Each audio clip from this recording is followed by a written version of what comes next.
Hi there and welcome back to the channel.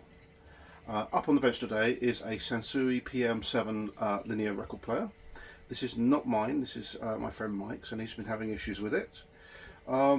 It's a fantastic deck from about 1983, 82, 83, 84, something like that. It's got track selection on here so it can detect the tracks. It's a really nice deck. I did a whole service on this a little while ago, but Mike says that he's been having problems with it, and I can show you the actual problem. So if I plug in, turn on, it's on bypass, there we go, and I turn on, and I open up, and so if I try to move the arm, it's not picking up and it's not going that way. So yeah, it's just not picking up or down. So what I'm going to do is I'm going to be taking this apart and having a look. These are great decks to work on. These are pretty straightforward to work on. I think this is belts and one solenoid, which might need cleaning.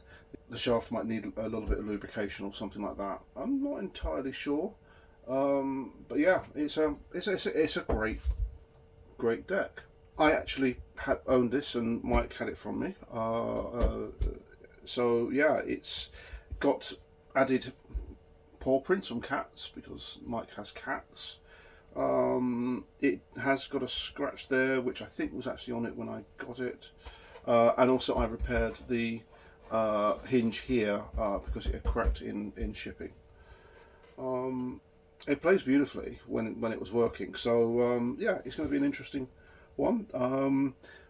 Yeah, let's get on with it and see what we can do with it. Okay, so what I think I might do first is flip it up on its back. In fact, tell you what, no, we're going to take the platter out. So it's pretty straightforward. Oh yeah, I've got to take the circlip out. There we go. Come on, there we go. Oh. Make sure I don't lose that. Okay,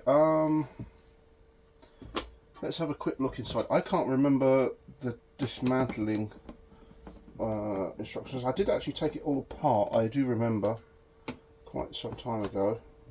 I think there's a video actually on my channel, a little short of some sort I did with this, and I actually realigned it so that actually it was going on to the right tracks and all sorts, so otherwise it was working absolutely fine. So, okay, it's desperately trying to move it. It's sort of doing it. It's sort of doing it. It's sort of doing it. Yeah, this is belts. This is belts. So I'm going to help it along. Okay, it seems to have just stopped altogether. Oh no, there we go.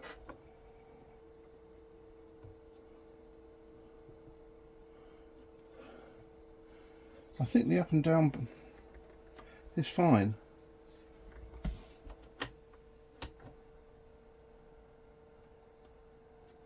Let's try.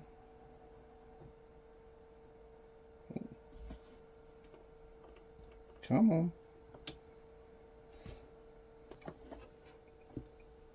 Come on.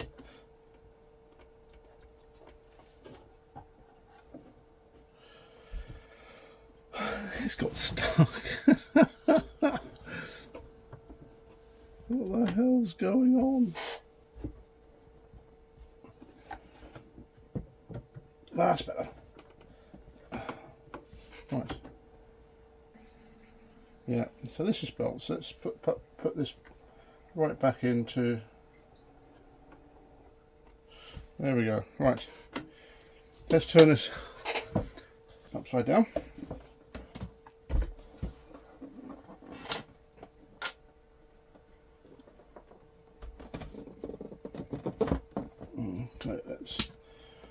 turn that off.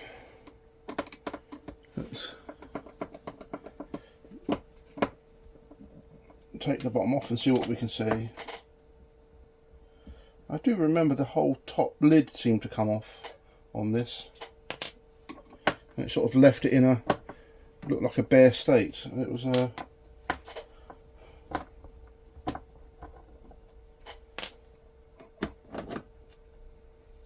that was the hinge that got broken, I think. I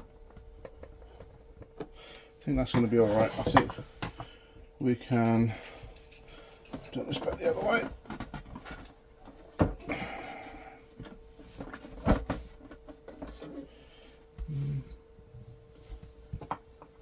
Yes, there's more screws.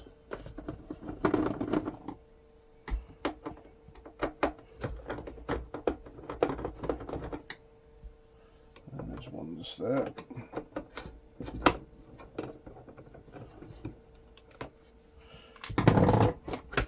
Ah, there we go. Right, so move this to that and left. I remember this. Cool.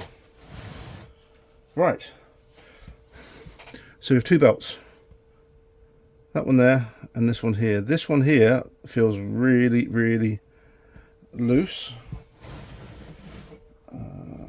That one there. I've got no idea if this, if I've got one like that. This is a brushless motor. It's a linear, I think it's a linear 3-phase motor on this. So, yeah, right, let's zoom in. Right. So yeah, so that's the drive motor to move the arm back and forth. That's the belt to move the arm up and down. Look, in my apology of a belt drawer, I really don't know if I've got one that size. Feels alright. So, take that off. And let's see whether that will go on. This feels even worse than the other one. Yeah, that's too big. That's too big. Might get away with an O-ring. Let's see whether we can make this thing move.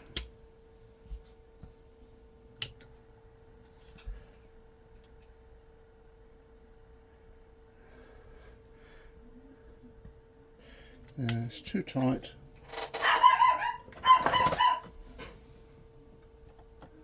Yeah, it's too tight. Let's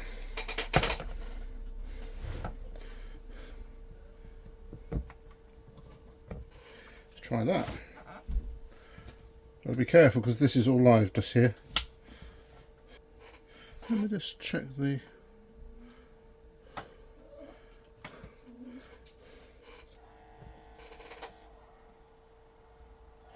Yeah, it's possible it needs greasing as well, and that rubber belt is too tight. I do have other sizes.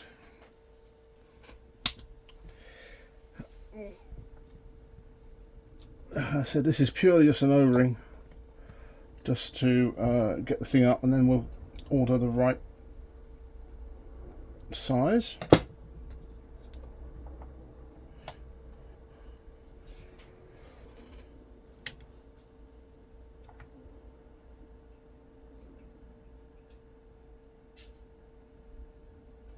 It is.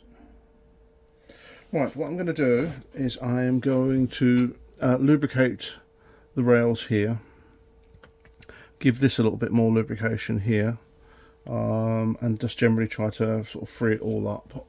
Okay. This is just a general purpose grease. Let's do the rails first. Can I get to that? That's unfortunately going to have to force it along. I don't want to get the grease on the the wire, which actually works. It works like an FM radio dial. Do you know, with the wire which pulls the needle which tells you where it is. It works on the same principle. So, come on, move. So, right, I'm going to clean up the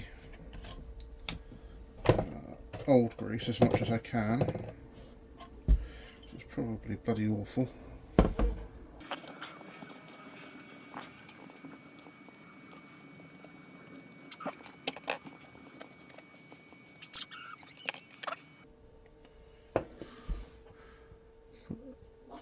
A nice dollop of grease on that. And then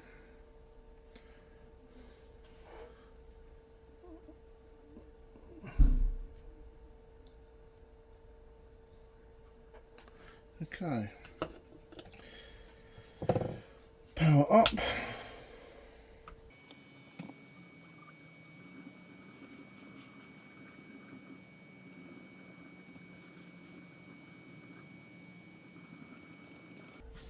I just want to see what the torque is like on. It's not huge. Just clean up all of that crap on that and put some fresh in. Part of me is a little worried that the torque on this motor isn't great. So it could be a power supply issue. I'm just going to try a slightly looser belt on this. Yeah, that's off. So yeah, that's a slightly looser belt. That seems better.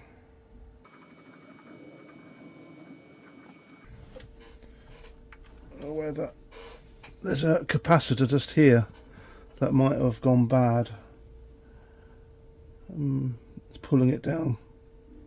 Right, okay. Let's turn this off while I think about that and have a look at that one. Okay, after some fiddling and just checking the capacitor here, the capacitor's fine. I had to take the remote sensor out just so I could get to that capacitor. That all seems fine. This little O-ring here I'm using as a belt seems to be working okay. It's doing everything I need it to do. I will be getting another belt for Mike for this, but this actually brings it all back to life again. So if I do, I think it's down. Yeah, that all works quite happily now. As you can see, that seems absolutely fine. I'm just going to quickly, I've just noticed a little bit of somewhere I need to lube up, which is just there. So it just needs a tiny bit there. You don't want to go completely overboard with it. Sometimes too much lube is a bad thing when it comes to mechanical devices. So yeah,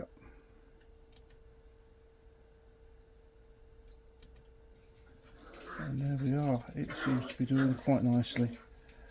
So yeah, yeah, I think that's absolutely fine. I'm going to get this back to Mike so he can use it, and I'm going to order the belt for here. I've got the old belt here, so that will give me a rough idea of the dimensions of it, and we'll have to then just sort of see how it goes. Again, this belt is okay. This O-ring is fine, but O-rings tend to stretch faster than the square section ones. So I said there's not that much torque. It's on this motor, so it's designed to go relatively slowly and yeah, it seems to be absolutely fine. So okay, what I'm going to do is I'm going to get a disc and I'm going to put it on. I'm going to put the actual platter back on again. I'm going to put a record on and actually let it play. You won't hear the music. I just want it to go from end to end and make sure everything's all good. Right.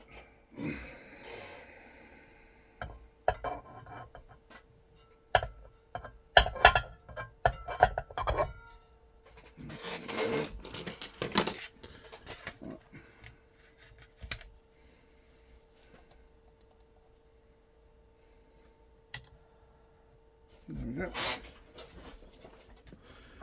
So I've got a record out. It's not the 9 o'clock news' record. Let's press start stop.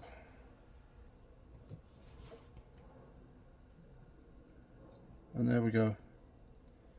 Let's just make sure that the actual arm slowly moves across the record over the next few minutes. Oh yeah, there we go. As you can see, it's actually moving. So if I gently move this round, move that out of the way.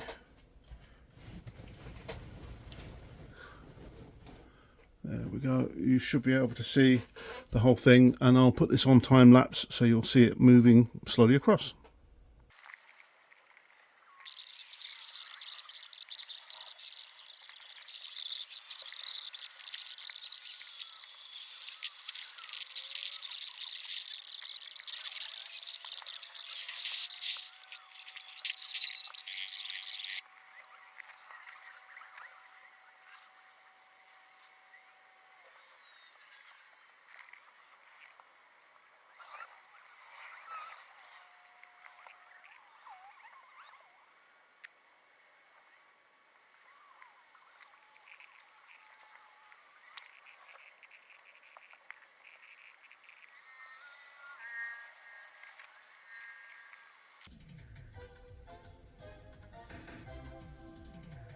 The car we're about to crash test is a death trap. This couple wanted to buy it. Well, that seemed to go all okay. Let's move that across. Let's see.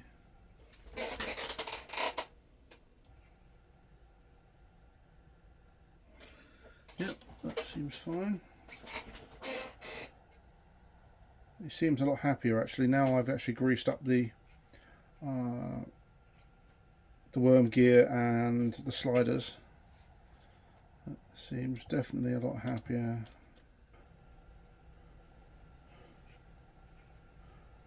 Put that down there like that.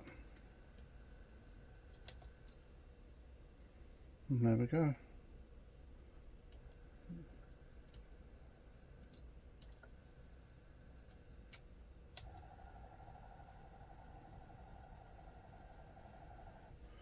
Yeah.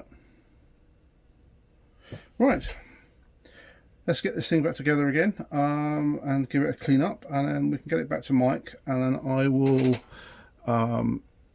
order the belt, the right belt for it, and then I can do that off camera for him at some other point. But yeah, that's all good. Right, let's get this back together again. Oh, actually, I've just remembered. I need to do a RPM test. Now the problem is the RPM test is built into my camera phone there. So I'm going to have to do that off camera and just double check that.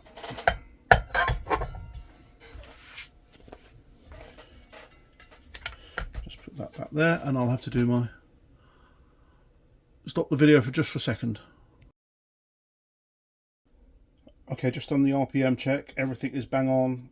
It's 33 1/3 and 45, absolutely perfect. So right, let's get this thing back together.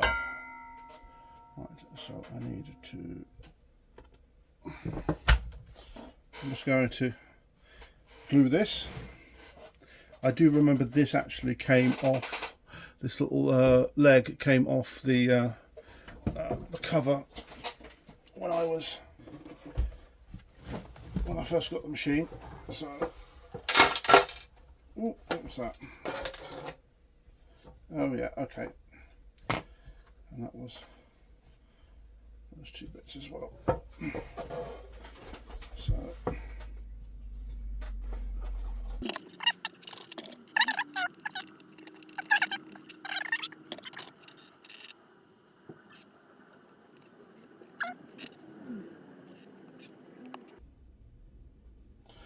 Why won't it stick? Why won't it stay? Stay there. Probably going to get my finger glued to this. There we go, there we go, there we go, there we go. Right, I've got to let that actually set. I have just seen the date stamp on this. And if we zoom in, there we go. So this is late 1981. So 1, 2, yeah. So December 81. Yeah, there's no other marks on 82. So yes, this plastic was molded in December 81. So it's probably a 1982 model.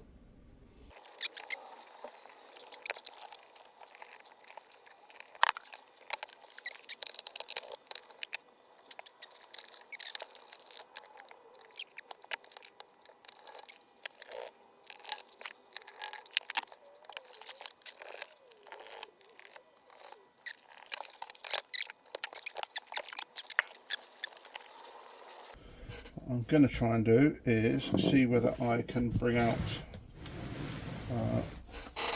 some of these scratches and get rid of them.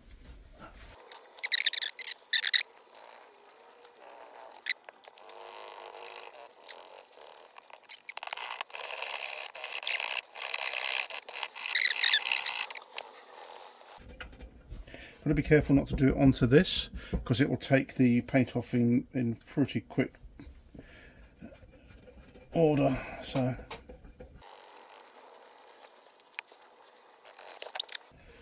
it's starting to get rid of some of the scratches. Scratches here and here and here. That's just junk. Some here. So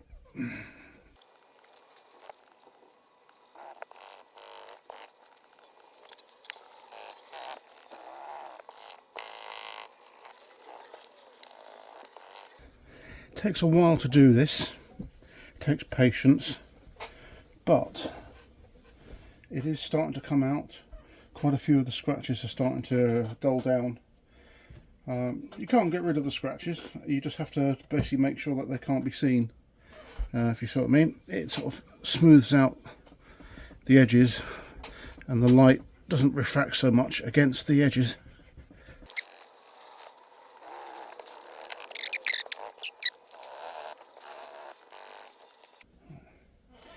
So this stuff is just so good at getting scratches out of clear plastic like this, and you just have to be patient and just plenty of rubbing. Let's give this a nice big dollop. Just don't get it on the paint because it will take the paint off. That's taken quite a few scratches out. Yeah, there's still a few in there, but that is doing well. That's actually dulled down this scratch here. Let me just, it's very difficult to see. So it's dulled down this one a little bit. That's just a piece of glue or something. But there's lots of little scratches all over, and it's doing a very good job of cleaning it up. So yeah.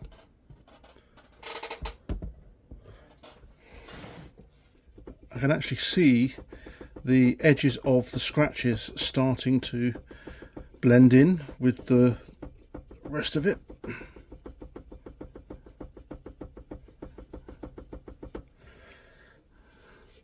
On there. Yeah, the actual plastics is really starting to blend the scratch into the rest of the material. I am going to put this back on test again.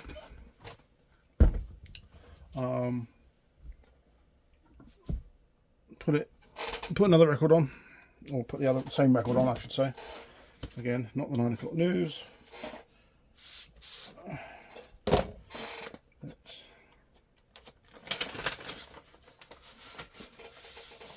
This time I'm not going to run it at 33, I'm going to run it at 45. So I think it's that one there, little button there. Power on. Yeah, so it just runs a bit faster. And yeah, let that run for a little while.